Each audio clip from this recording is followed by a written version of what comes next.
الله الرحمن الرحيم إذا جاءك المنافقون قالوا نشهد إنك لرسول الله والله يعلم إنك لرسوله والله يشهد إن المنافقين لكاذبون اتخذوا أيمانهم جنة فصدوا عن سبيل الله إنهم ساء ما كانوا يعملون ذلك بأنهم آمنوا ثم كفروا فطبع على قلوبهم فهم لا يفقهون وإذا رأيتهم تعجبك أجسامهم وإن يقولوا تسمع لقولهم كأنهم خشب مسندة يحسبون كل صيحة عليهم هم العدو فاحذرهم قاتلهم الله أنى يؤفكون وإذا قيل لهم تعالوا يستغفر لكم رسول الله لووا رؤوسهم ورأيتهم يصدون وهم مستكبرون سواء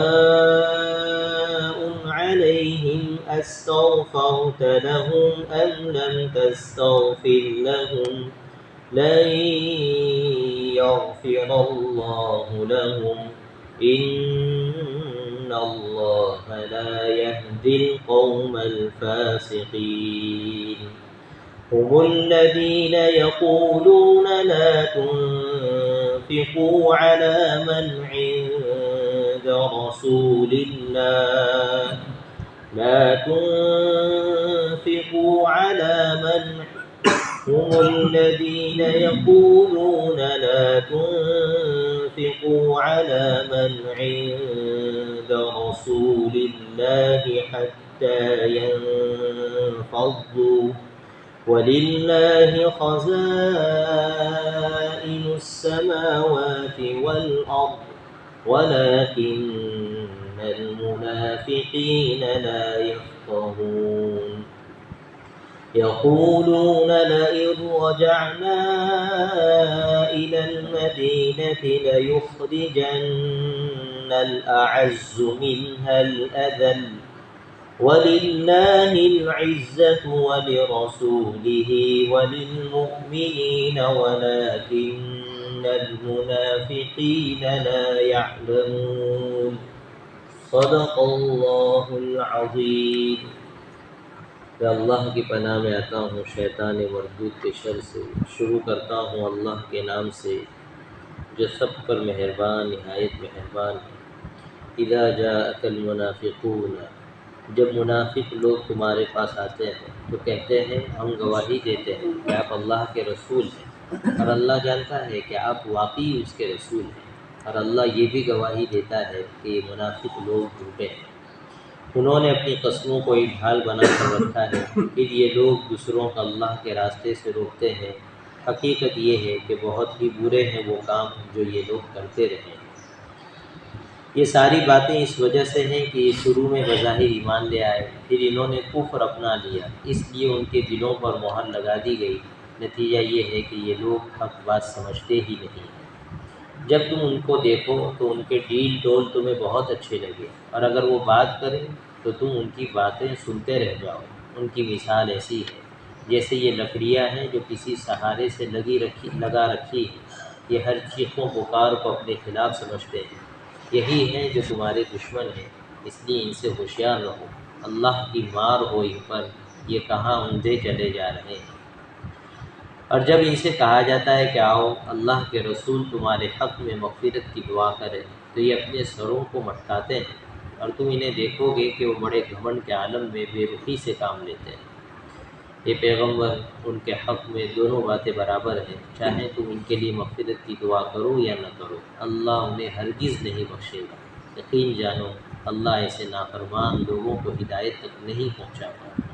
یہی تو ہیں جو کہتے ہیں کہ جو لوگ رسول اللہ کے پاس ہیں ان پر کچھ خرچ نہ کرو یہاں تک کہ یہ خود ہی منتشر ہو جائیں گے، حالانکہ آسمانوں اور زمین کے تمام خزانے اللہ ہی کے ہیں، لیکن منافق لوگ سمجھتے نہیں۔ کہتے ہیں کہ اگر ہم مدینہ کو لوٹ کر جائیں گے تو جو عزت والا ہے وہ وہاں سے ذلت والے کو نکال کر باہر کرے گا، حالانکہ عزت تو اللہ ہی کو حاصل ہے اور اس کے رسول کو اور ایمان والوں کو، لیکن منافق لوگ نہیں جانتے۔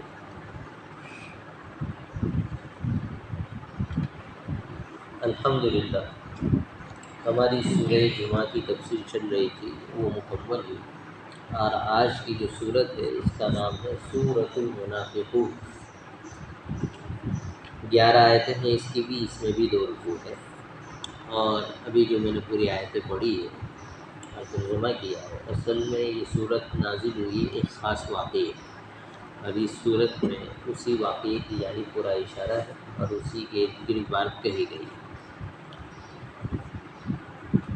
منافق کس کو کہتے ہیں؟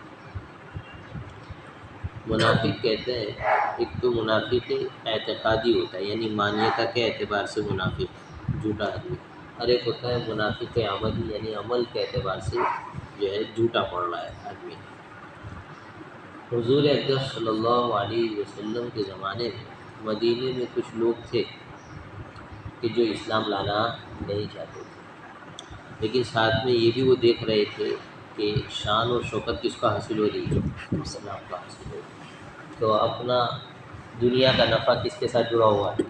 اسلام کے ساتھ جڑا ہوا ہے کہ ان کی ہاں میں ہاں ملائیں گے اور انگلی اٹھائیں گے تو فائدے میں رہیں گے، نہیں تو پھر دوسروں کے ساتھ جو معاملہ ہو رہا ہے وہ اپنے ساتھ بھی ہو سکتا ہے، جو حالات اللہ کی جانب سے دوسرے نافرمانوں پر آ رہے ہیں ان پر بھی آئے گے۔ چنانچہ چند لوگ تھے جنہوں نے یہ فائنل کیا کہ اپنے جو ہے مسلمانوں میں جاؤ تو کہنا کہ ہم مسلمان، کیا کہنے کا مسلمان، پھر اپنی ٹیم میں آ جاؤ تو کہنے کا کہ ہم تو مذاق کرتے ہیں لوگوں کے ساتھ کہ ہم تمہارے ساتھ ہیں، اصل تو ہم تمہارے ساتھ انا مستقصر۔ تو یہ تو بہت ڈینجر چیز ہے، یہ عام کافروں سے بڑے ہوئے ہیں۔ کس سے بڑے ہوئے ہیں؟ عام کافروں سے بڑے ہوئے، اس لیے کہ کافر تو کھلا ہوا دشمن آدمی سے چوکن لگے گا، یہ گھر کا بھیدی لنکا ڈھائے، کیا گئے لنکا، گھر کا بھیدی لنکا ڈھاتا ہے، تو یہ ساتھ میں رہ کر حسین کا سانپ بن کر نقصان پہنچانے کی جو ہے پلاننگ کر رہے ہیں، تو یہ بڑے ڈینجر ہیں۔ تو جو ہے یہ منافق لوگ تھے، قرآن کریم نے کے بارے میں کہا ان المنافقین فی الدرک الاسفل من النار، کہ منافق لوگوں کو اللہ جہنم کے آخری حصے میں ڈالے گا۔ یہودی بھی اوپر ہے، نصارہ اوپر ہے، مشرکین اوپر ہے، ان کو سب سے نیچے تگڑا عذاب دے گا اللہ تعالیٰ، بہت زبردست عذاب، اس لیے کہ انہوں نے بہت نقصان پہنچایا۔ چنانچہ اس صورت میں جو ٹاپک ہے وہ انہی منافقی کی بدماشی کا ہے۔ ایک قصہ ہوا تھا آپ صلی اللہ علیہ وسلم کے زمانے میں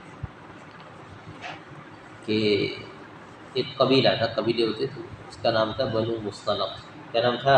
بنو مصطلق۔ اس کے سردار تھے حارث بن زرار، جو بعد میں ایمان لے آئے، اس وقت تک ایمان نہیں لائے تھے، اور آپ صلی اللہ علیہ وسلم کو یہ خبر پہنچی کہ وہ لشکر تیار کر رہے ہیں اور مسلمانوں کے اوپر حملہ کرنے والے ہیں، تو آپ صلی اللہ علیہ وسلم اپنی فوج لے کر تشریف لے گئے بنو مصطلق کے قبیلے پر کہ دیکھتے ہیں کیا ہو رہا ہے مارکیٹ میں۔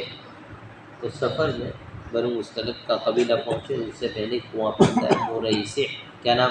موریثہ۔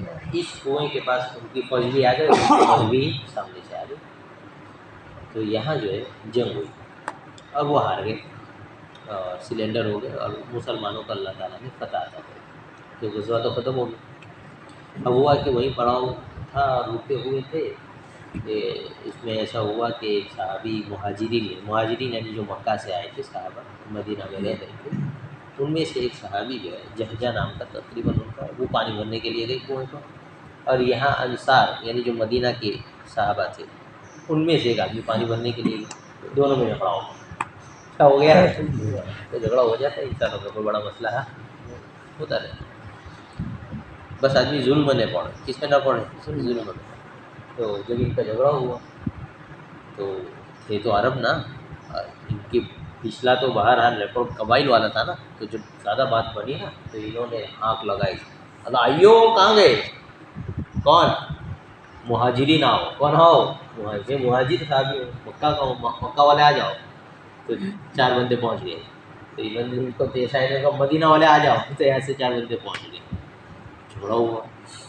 تو مکہ اور مدینہ کے صحابہ کے جو چند بندے جمع ہو گئے، ان میں جھگڑا ہوا، کسی نے جا کے حضور کو کہا کہ یہ تو قبیلے والی بات ہو گئی، کون سی بات ہو گئی، حضور تشریف لائے، اور حضور نے بہت ہی ناراضگی کا اظہار کیا اور کہا، فرمایا کہ ما بال قول الجاہلی، یہ جہالت اور ان پڑھ پنے کی کون سی بات ہے، بولے تم جھگڑا ہوا تو تم جو ہے ایک آدمی اپنے خاندان کو بلا رہا ہے، دوسرا آدمی اپنے خاندان کو اور اپنے ایریے کے آدمی کو بلا، یہ تو بڑی گنڈا کر دی، کیا ہے یہ، حضور نے اس کو کہا کہ ضرور جو ہے یہ بدبودار چیز ہے، کیا فرمایا حضور نے، یہ تمہارا رویہ اور جھگڑوں کے موقع پر تمہارا یہ جو ہے کیریکٹر بدبودار ہے، اس کو چھوڑو، مسلمان کو یہ چیز زیب نہیں دیتی۔ حضور نے فرمایا اس وقت کہ مسلمان کو تو چاہیے کہ اپنے مسلمان بھائی کی مدد کرے، چاہے وہ ظالم ہو چاہے وہ مظلوم۔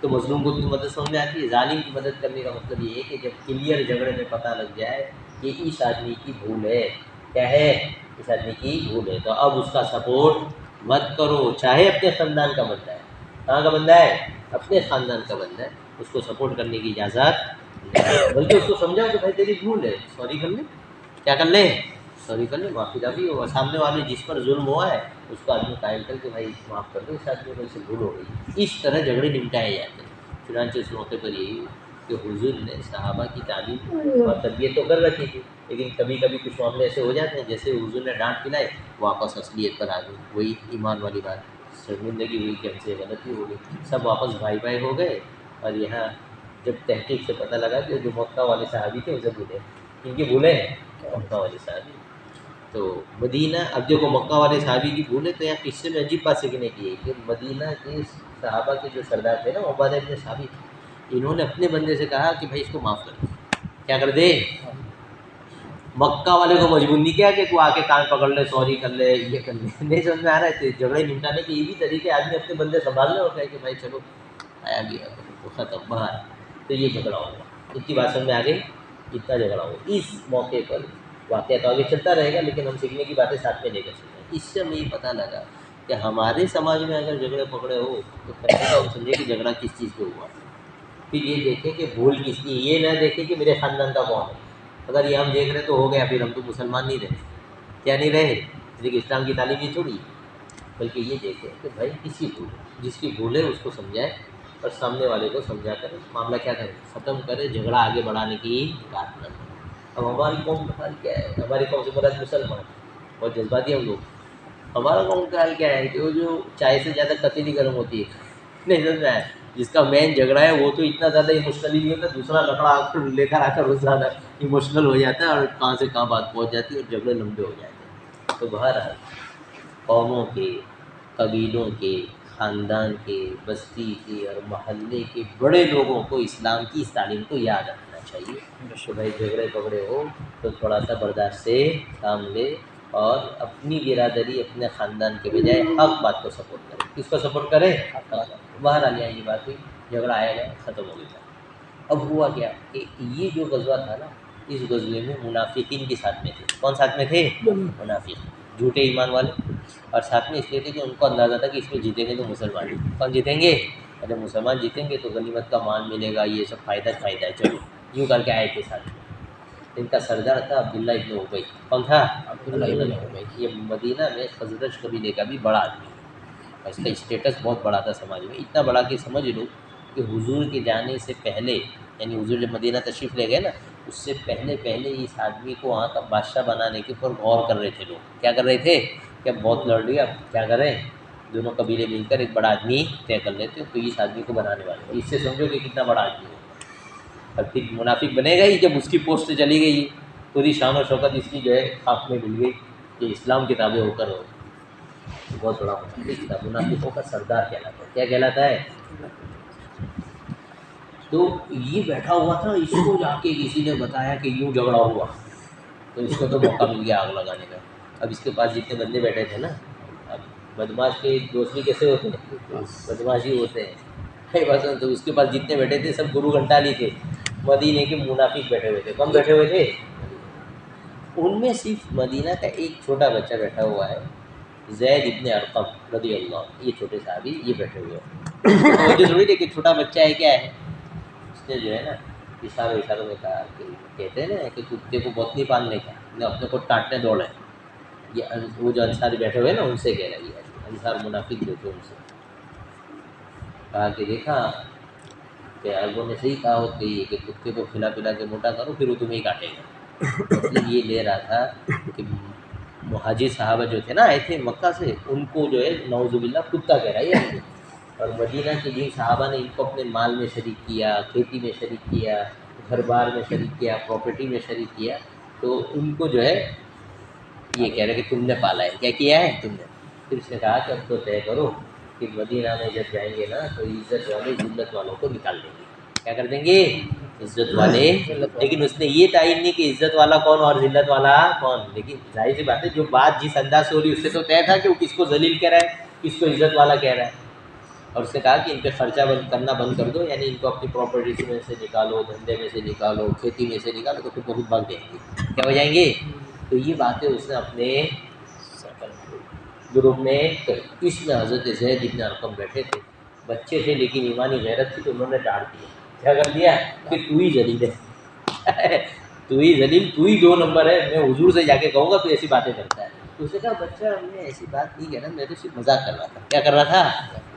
لیکن ان سے نہیں رہا گیا، اور یہ گئے حضور کے پاس زید ابن ارقم، اور حضرت زید ابن ارقم رضی اللہ عنہ جب حضور کے پاس گئے اور حضور سے کہا کہ حضرت یہ آدمی فلاں واقعے پر اس طرح کی کمنٹس کر رہا ہے اور ایک زمین تیار کر رہا ہے جھگڑے کی، حضور کو بہت زیادہ ناگوار گزرا، لیکن تھے چھوٹے۔ تو حضور نے کہا بچہ تو نے صحیح سمجھا ہے؟ تو اس نے کہا حضرت میں نے ایسا ہی سنا ہے۔ کہا کہ کوئی اور بات ہوگی بیٹا؟ تو کہہ رہے نہیں ایسا ہی کہا ہے حضرت۔ حضور نے 3 مرتبہ پوچھا ان سے، کنفرم کیا، اس سے پتہ لگا کہ فوراً آویش میں نہیں آ جانا چاہیے، باتیں پوچھے تو کنفرم۔ حضور نے کئی مرتبہ یہ فرمایا کہ شاید انہوں نے کوئی اور بات کہی ہوگی۔ حضرت زید بن ارقم کہہ رہے ہیں نہیں حضرت اس نے یہی بات کہی، جب یہ بات کہی تو پھر مسلمانوں میں پھیل گئی بات، قافلے میں پورے فوج میں پھیل گئی بات، اور جو ہے عبداللہ ابن ابی کے پاس بات کی تو اس نے تو بڑی بڑی قسم اٹھائی، کہا حضور میں اور میرا منہ ایسی باتیں میں کہہ سکتا ہوں؟ ہو ہی نہیں سکتا، یہ بچہ جھوٹ بول رہا ہے، غلط سمجھا ہے۔ تو اب بڑے کی بات ہی رہ جاتی ہے، بیچارہ حضرت زید ابن ارقم جو ہے وہ آٹے میں آ گئے، سب نے ڈانٹنا شروع کر دیا کہ اتنا منہ ہے تیرا، چھوٹا ہے تو، اور تو نے جو ہے قبیلے کے سردار کو بدنام کر دیا، اور تو نے جو ہے قبیلے کے آدمی کی عزت نہیں رکھی، یہ اور بہت ڈانٹا ہے۔ اب ان کو ڈانٹ پڑ رہی ہے، لیکن ایک طرف حضرت زید ابن ارقم نے کہا میں خزرج قبیلے کا ہوں، یہ بھی خزرج قبیلے کے ہیں، اور میرے نزدیک اب تک اس آدمی سے زیادہ اس آدمی کا بہت زیادہ احترام، اور میں اپنے دل سے اس آدمی کو بہت پسند کرتا تھا۔ کیا کرتا تھا؟ لیکن اس آدمی نے جب حضور کے بارے میں بات کی میرے دل سے گر گئے، کیا ہو گیا؟ میں اس پہ صبر نہیں کر سکتا۔ اور پھر حضرت زید ابن ارقم نے کہا یہ تو سردار ہے، اگر میرا باپ بھی ہوتا تو میں اس کی بات پہنچاتا حضور۔ کیا کہا؟ اگر میرا باپ بھی ہوتا اور اس طرح کی بات کرتا تو میں اپنے حضور سے جا کے کہتا کہ اس نے بدماشی کی ہے، تو دیکھتے کیسے چھوڑ دیں، دیکھو کیسے چھوٹے بچوں کے اندر حضور کا عشق بڑھا نہیں ہوا۔ بہرحال تو بات رہ گئی کس کی؟ عبداللہ ابن ابی۔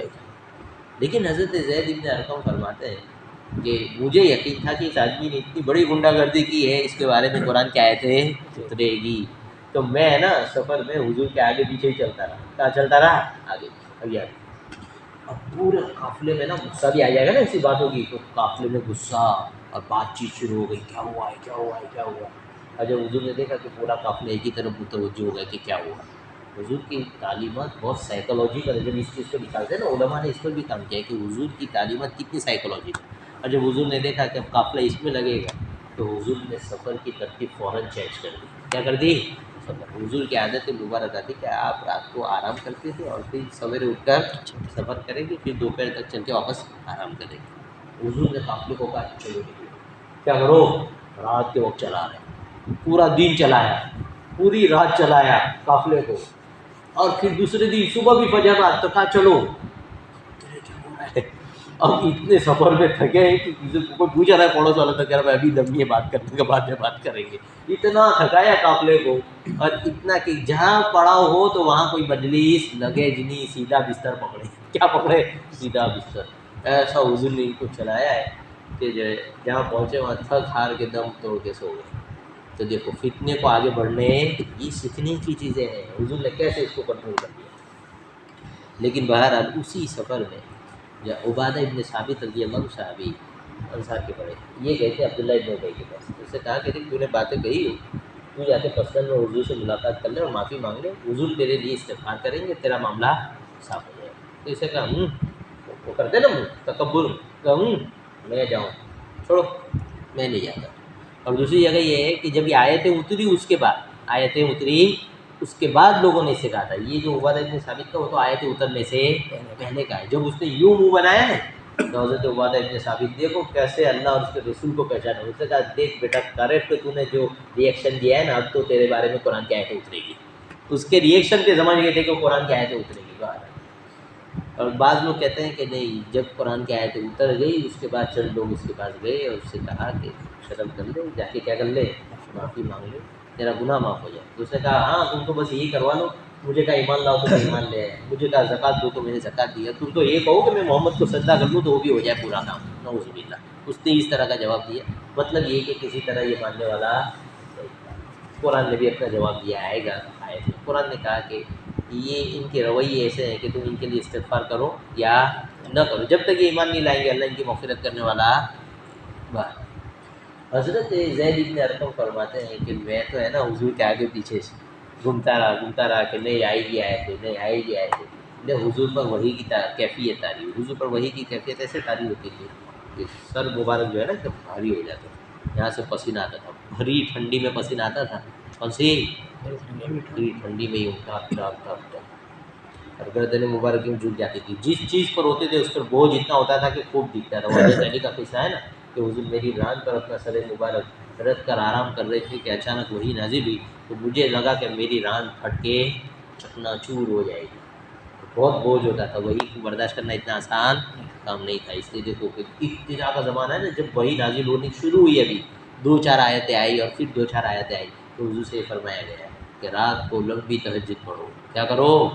اور اس کی وجہ بتائی انا سنلقی علیک قولا ثقیلا، ہم بہت بھاری کلام تم پر نازل کرنے والے ہیں. اس لیے یہ حضور کی شان میں سے ہے کہ جس قرآن کے بارے میں اللہ نے فرمایا کہ اگر میں اس کو نازل کرتا کس پر، پہاڑ پر، جی تو ایٹم پڑتا ہے تو کیسے چیزیں چکنا چور ہو جاتی ہے، اس طرح پہاڑ چکنا چور ہو جاتا. لوگوں میرے محبوب کا سینہ دیکھ لو کتنا مضبوط ہے، اتنا عظیم کلام اس عظیم ہستی کے سینے میں محفوظ ہے، ہم نے اتارا ہے. اور یہ ایسے کیسے پورا بوجھ برداشت کر گئے. یہ حضور کے کمالات میں سے کس میں سے ہے؟ یہ سب برداشت کیا ہے حضور نے اس امت کے لیے. اس کے لیے باہر تو وہی کی کیفیت تاری، پسینہ آنا شروع ہوا.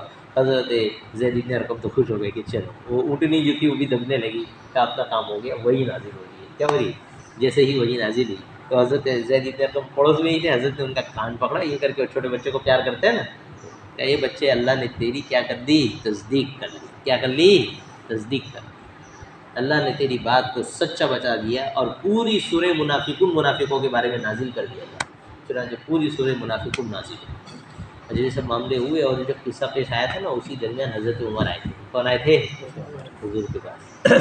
جیسے سرکار ہوتی تو پہلے بادشاہ ہوتے تو اس کا ایک جلاد طے ہوتا ہے. کیا ہوتا ہے؟ تو حضرت کی حیثیت تقریباً شاید اسی کی تھی. کیا تھی؟ جلاد. تو جب یہ معاملہ پیش آیا تھا نا اسی وقت جو ہے حضرت عمر رضی اللہ عنہ حضور کے پاس گئے تھے. عرض کیا حضرت پکی بات ہے، کنفرم تو ہوئی ہے کہ اس نے بدماشی کی، تو حکم دو. تو کیا کر دے سر تن سے جدا. مطلب اس کو نمٹاوے، یہ تو بدماشی کر رہا ہے، اندر کا منافق ہے. طے اور کافر کے بارے میں تو حکم ہے ہم کو کہ جو ہمیں نقصان پہنچا رہا ہے باقاعدہ میدان میں آ کے اس کو تو نہیں چھوڑا جائے. یا کسی اور صحابی کا ریفرنس دیا اور کہا کہ حضرت آپ ان سے کہیے وہ ان کو کیا کر دیں، نمٹا دیں باہر. تو حضور نے فرمایا عمر کہ تم یہ چاہتے ہو کہ لوگ یہ باتیں پھیلائے باہر جا کے کہ محمد اپنے آدمیوں کو مرواتا ہے. کیا کرواتا ہے؟ حضور نے ان کو قتل کرنے کی اجازت نہیں دی. دیکھو موقع سے حکمت سے کیا کرنا پڑتا ہے، فیصلے لینے پڑتے ہیں. ہماری قوم کو یہ بات سیکھنے کی ہے، ہر چیز جذبات سے حل نہیں ہوتی. دیکھو ابھی موقع سے ایک بات یاد ہے، جیسے حضور نے ابھی ٹالا نا کہ لوگ کیا مشہور کریں گے اپنے آدمی کو. حالانکہ اس کے کانڈ جو ہے وہ کوئی بھی بیان نہیں کرے. اسپین میں ہم نے 850 سال حکومت کی. کتنے؟ 850. اور وہاں ہماری تہذیب اسلامی کلچر ایسا تھا کہ کوئی عیسائی کو نہیں پہچان سکتا تھا کہ مسلمان نہیں. سمجھ گئے؟ اس سے سوچو. جیسے آج کل ہمارے لونڈے نہیں پہچانے جاتے نا، جو بس میں بیٹھے ہوں یا ٹرین میں بیٹھے ہوں کہیں سفر کر رہے تو پتہ نہیں لگتا ہے کہ شنکر لال کا بیٹا ہے عبد الشکور کا بیٹا ہے، نہیں پتہ لگتا. اللہ ماشاء اللہ داڑھی ہو یا سلام علام سامنے سے کر لے تو ٹھیک ہے، ورنہ بڑا مسئلہ ہے. تو اس زمانے میں ایسی تہذیب ہماری تھی. 850 سال تک حکومت. عیسائیوں نے پلاننگ کی کہ مسلمانوں کو نکالنا ہے. کیا کرنا ہے؟ کریں تو کیا کریں. تو انہوں نے فدائی تیار کی. کیا تیار کیے؟ فدائی. فدائی کا مطلب کہ بھائی تم ایسا کرو، اسلامی سسٹم ہے، تم جا کے محمد صاحب کے بارے میں گستاخی کرو. اور کہاں جا کے کرو؟ پبلک پلیس میں جا کے. کہاں جا کے؟ پبلک پلیس میں جا کے گستاخی کرو. ظاہر سی بات ہے لوگ غصے میں ہو جائیں گے، حکومت پکڑی گئی تمہیں کیا کر دے گی؟ پھانسی پہ چڑھا دے گی. تو انہوں نے شروع کیا. انہوں نے شروع اس لیے کیا تھا کہ یہ ایک محنت کر چکے تھے عیسائی قوم میں، اس لیے تاکہ عیسائی قوم مسلمانوں کے اگینسٹ چلی جائے. لیکن وہ قوم کہہ رہی تھی کہ اتنے منصف بادشاہ ہے، کیا ہے منصف بادشاہ، اور اتنی اچھی رعایا ہے، ہم ان کے خلاف جانا نہیں چاہتے، یہ حکومت ہمیں پسند ہے. تو انہوں نے یہ راستہ اختیار کیا. یہ کلیسا سے بندے تیار کرتے تھے، مارکیٹ میں بیچتے تھے، اور حکومت اسلامیہ جو تھی وہ گستاخ رسول کی جو سزا تھی اس کے مطابق اس کو پھانسی پہ چڑھا دیا. پھانسی پہ 1 بندہ، 2 بندے، 3 بندے، 4 بندے، 33-35 بندے کیا ہو گئے؟ چڑھا دیے گئے پھانسی پر. اب ان کو جو ہے نا ایک بیک گراؤنڈ مل گیا کہ دیکھ لو مسلمان عیسائیوں کے خلاف ہے. کس کے خلاف ہے؟ عیسائی. پھر اس کے بعد جو کارنامہ شروع ہوا ہے نا، اس طرح شروع ہوا کہ پورے 800 سال کی حکومت پہ پانی اور مسلمانوں کو وہ جگہ چھوڑ دینی پڑی. آئیے آپ کو سمجھ. تو یہ پورا تاریخ کا حصہ ہے کہ انہوں نے یوں یوز کیا ہے اس چیز کو، اور مسلمان اس چیز کو سمجھ نہیں پائے اس موقع پر، اور جو ہے انہوں نے پورا پوائنٹ آف ویو بدل کے رکھ دیا پبلک کا کہ یہ تمہارے خلاف ہے، لہٰذا اس کے خلاف لڑنا ضروری ہے. اور پھر جو حالات ہوئے وہ بہت لمبی تاریخ ہے، بہت ظلم ہوا مسلمانوں پر، اور ان کی حکومتیں ختم ہو گئی اور عیسائیوں کی حکومت قائم ہو گئی. بات تو آیا سمجھ میں کہ بھائی ہر چیز جذبے سے نہیں ہوتی، بہت حکمتوں کا تقاضا ہوتا ہے. تو حضور نے حضرت عمر سے ایک بات ڈال دی، اجازت دی. جب حضرت عمر نے بات کہی تو عبداللہ ابن ابی کے بیٹے تھے اور وہ سچے ایمان والے تھے، عبداللہ نام تھا ان کا بھی. ان کو پتہ لگا کہ حضرت عمر جو ہے اس فراق میں تھے کہ ان کو کیا کروایا جائے؟ قتل کروایا جائے. تو یہ حضور کے پاس اور حضور سے جا کے عرض کیا کہ حضرت اگر آپ کا ارادہ یہ ہے کہ میرا باپ کیا کیا جائے؟ قتل کر دیا جائے، تو آپ مجھے حکم دیجیے، میں اس کی گردن اتار کر لے کر آؤں گا آپ کے پاس. کیسے عاشق رسول تھے لوگ. اور پھر انہوں نے وجہ بیان کہا کہ حضرت مدینے میں ہر آدمی جانتا ہے کہ میں اپنے باپ پر بہت زیادہ جان لٹانے والا آدمی ہوں، کیسا آدمی ہوں، اور سب سے زیادہ خدمت کرنے والا ہوں. مجھے یہ چیز گوارا نہیں ہے کہ میرے باپ کو میرے علاوہ کوئی اور آدمی قتل کرے، پھر وہ آدمی چلتا پھرتا مجھے نظر آئے اور کہیں جو ہے میں شریعت کے دائرے میں نہ رہ پاؤں اور اس آدمی کو غصے میں قتل کر دوں. اس لیے میں اپنا دین بھی بچانا چاہتا ہوں، شریعت پر بھی عمل کرنا چاہتا ہوں. اگر آپ کا کوئی ایسا ارادہ ہو تو مجھے کہیے، میں سر اتار کے لاؤں. کیسے صحابی نے اپنا ایمان بھی بچایا جی، اور یہ کہ بھائی میں اپنے باپ کی محبت میں کیا ہو سکتا ہوں؟ مغلوب ہو سکتا ہوں، سامنے والے کو مار سکتا ہوں. میں اس کام کو کرنا بات. تو یہ پورے قصے کے بڑے بڑے حصے حضور نے فرمایا نہ میں نے کسی کو اس کا حکم دیا ہے اور نہ میرا ایسا کوئی ارادہ ہے. آپ چاہیے وہ چلے گئے. لیکن ان کو جب یہ پتہ لگا نا کہ میرے باپ نے یہ بات کہی تھی کہ مدینہ جانے کے بعد عزت والا ذلت والے کو وہاں سے نکالے گا، جب یہ بات ان کو پتہ لگی نا، تو جب مدینہ قریب میں آیا نا تو مدینہ کے گیٹ پہ آدمی جا کے کھڑے ہوئے. کون؟ عبداللہ ابن ابی کے بیٹے جو سچے مسلمان تھے، عبداللہ ابن ابی، یہ جا کے کھڑے ہو گئے. جیسے ہی باپ کا اونٹ آیا بٹھا دیا. کیا کر دیا؟ بٹھا دیا. تلوار کی نوک پہ کہا کہ بتا کہ ذلت والے سے تیری مراد کیا تھی. جب تک نہیں کہے گا تو اندر داخل نہیں ہو سکتا، اور اس وقت تک داخل نہیں ہو سکتا جب تک رسول اللہ اجازت نہ دے. اور سب آتے جا رہے ہیں اور لوگ ڈانٹ رہے ہیں کہ بھائی کیا کر رہے ہو، یہ کرو کام نہیں. جب تک حضور نہیں کہیں گے آدمی مدینے میں داخل نہیں ہو سکتا. اس کے بعد بولی کیسے؟ اب جب حضور آئے تو حضور نے دیکھا کہ وہ اپنے بیٹے کی سامنے ایسا عاجز تھا کہ عبداللہ ابن ابی یہ کہہ رہا تھا کہ میں تو بچوں اور عورتوں سے بھی زیادہ ذلیل آدمی ہوں. کیا اعتراف کروایا ان کے بیٹے نے ان سے کہ میں تو بچوں اور عورتوں سے بھی زیادہ ذلیل ہو. یہ دیکھو یہاں اسلام نے صحابہ کی جو تربیت کی ہے نا حضور نے، ہم لوگ سوچ نہیں سکتے اس چیز کو. ہم لوگ ہمارے یہاں جو خاندانی واد ہوتا ہے، جی قبیلہ ہوتا ہے، یہ سب چیزیں اسلام میں نہیں ہے. اسلام نے یوں نمٹایا اس چیز کو ایسا کہ وہ قصہ عید کرو کہ حضرت ایک موقع پہ بیٹھے تھے حضرت عبدالرحمن اور حضرت ابوبکر صدیق رضی اللہ عنہ، یہ باپ بیٹے. تو حضرت ابوبکر سے عبدالرحمن جو ان کے بیٹے وہ کہنے لگے کہ فلانی جنگ میں ہے نا، جب میں ایمان نہیں لایا تھا تم 2 مرتبہ میری تلوار کے نیچے آئے تھے، میں نے بات سمجھ کے چھوڑ دیا. حضرت ابوبکر نے کہا بیٹے ایک مرتبہ بھی میری تلوار کی زد میں تو آ جاتا نا، میں تجھے چھوڑنے والا نہیں تھا. میں اللہ کے حکم کو نہیں چھوڑ سکتا. سمجھ میں آ رہا ہے کہ نہیں آ رہا؟ یعنی کیسی تربیت ہوئی گی کہ اسلام کے علاوہ کوئی چیز ان کے یہاں بنیاد بولو نہیں تھی، نہ باپ نہ بیٹا، کوئی خونی رشتہ وشتہ نہیں.